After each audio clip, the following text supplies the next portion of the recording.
quoi sert cet onglet dans le logiciel Notebook? Alors en fait, c'est l'onglet des propriétés. Alors si je clique sur celui-ci, les propriétés de mon outil vont s'ouvrir. Présentement, je suis en mode sélection, donc ce sont les propriétés de la page. J'ai le choix d'avoir ma page avec un remplissage à plat, donc uniforme. Ici, on voit que c'est blanc. Je pourrais choisir de mettre ma page jaune. Remplissage en dégradé me permettrait de faire un dégradé de couleur, par exemple, sur ma page, un fondu. Remplissage des formes me permettrait de venir ajouter du pointillé, des points, des carreaux sur ma page. Remplissage de l'image me permettrait d'aller chercher une image, comme fond d'écran, par exemple, sur ma page. Alors, je vais laisser de cette façon-là. Maintenant, si j'ai un outil de sélectionner, le crayon par exemple, alors je peux venir modifier la couleur de mon crayon. Donc, je pourrais choisir un violet.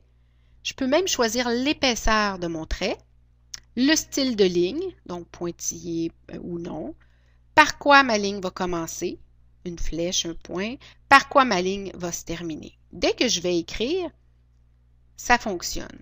La différence entre enregistrer les propriétés, c'est que si j'appuie pour enregistrer, la prochaine fois que je vais utiliser le crayon, ma nouvelle fonction, mon nouveau crayon, va être enregistré ici. Donc, je n'aurai qu'à le saisir ici pour venir travailler.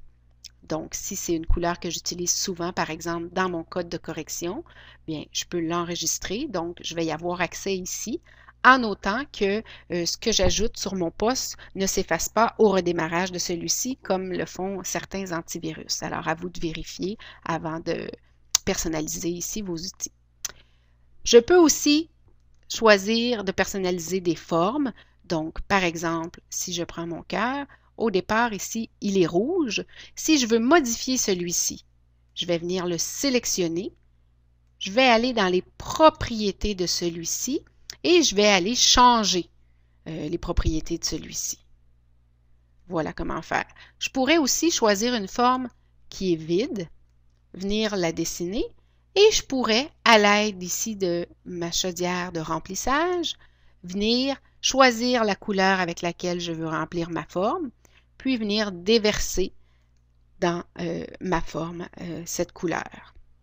Donc, ce sont les propriétés des outils que l'on retrouve dans notre barre d'outils. On peut aussi, grâce à cet onglet, faire un enregistrement de la page et définir la transparence de l'objet. Nous verrons ces outils, ces fonctions, dans une capsule un peu plus tard. Alors, voilà comment nous utilisons l'onglet Propriétés.